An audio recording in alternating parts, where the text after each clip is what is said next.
sore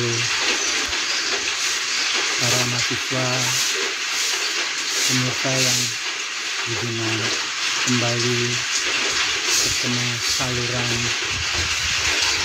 santri Kamandaka. Kali ini akan mengisahkan persahabatan dua ekor angsa dan kura-kura yang berada di dalam satu bangunan yang telah hidup turun-temurun, dan tiba-tiba mereka menghadapi satu masalah kekeringan. Dan diantaranya terjadi dialog karena ada masalah. Terus bagaimana cara menyelesaikan itu? Dan diantara itu hadir pula kesepakatan dan ada pengganggu kesepakatan. Bagaimana kisahnya? Mari kita lihat berikutnya.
Swastiastu. Selamat pagi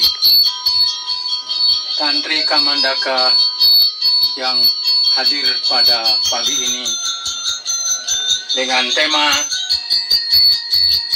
lanjutan dari ketidaksepakatan antara angsa dengan kura-kura karena mereka tidak sepakat di dalam untuk tidak berbicara. Bagaimana kisahnya? Mari kita saksikan berikut ini. Dikisahkanlah di sebuah danau yang sangat tenang di suatu wilayah pegunungan. Danau itu sangat bening dan di dalamnya hidup kura-kura. Kura-kura mereka sangat senang, bahagia hidup di situ. Airnya jernih dan banyak lumutnya sehingga makanannya mereka sangat gembira, hidup di situ bersuka cita. Selain kegembiraannya di tempat yang bagus itu, kura-kura ini tiap hari juga mempunyai teman angsa yang selalu hidup di situ. Demikianlah kerukunan antara angsa dan kura-kura itu terjadi di pinggir sungai.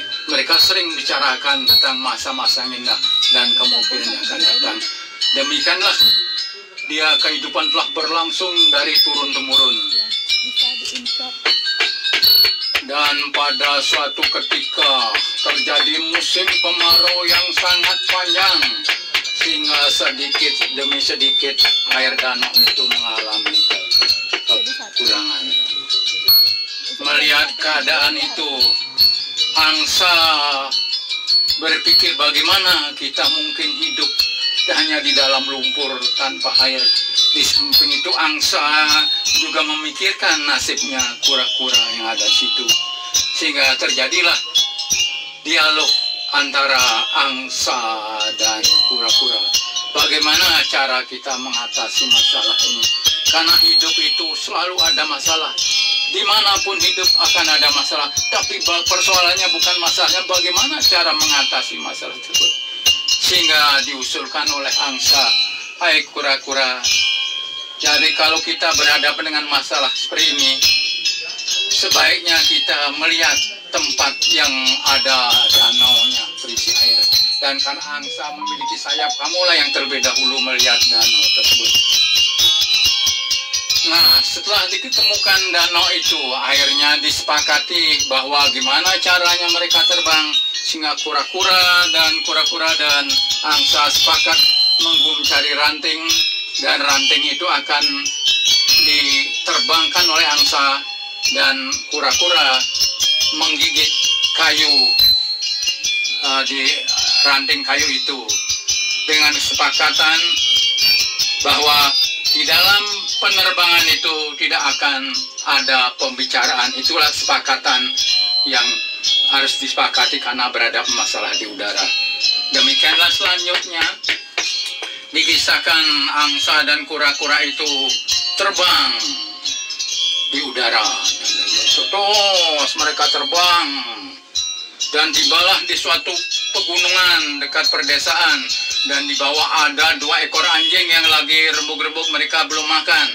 Apa yang kita saksikan ini, kenapa belum ada makanan? Dan setelah mereka berembug, tiba-tiba mereka melihat ada bayangan di udara. Ada angsa. Nah, ada terbang di udara. Dan tiba-tiba anjing ini berkata, "Woi, baru kali ini ada pemandangan kura-kura angsa menerbangkan tai sapi, aneh sekali. Untuk apa angsa menerbangkan tai sapi?" Karena merasa tidak terima, akhirnya kura-kura mau bicara.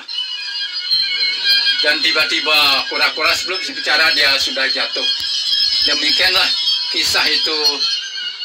Karena tidak ada sepakatan, akhirnya angsa kura-kura itu menjadi makanan anjing. Akhirnya menjadi makanan anjing di bawah. Demikianlah kisah dari perjalanan antara Tantri Tamanegara ini.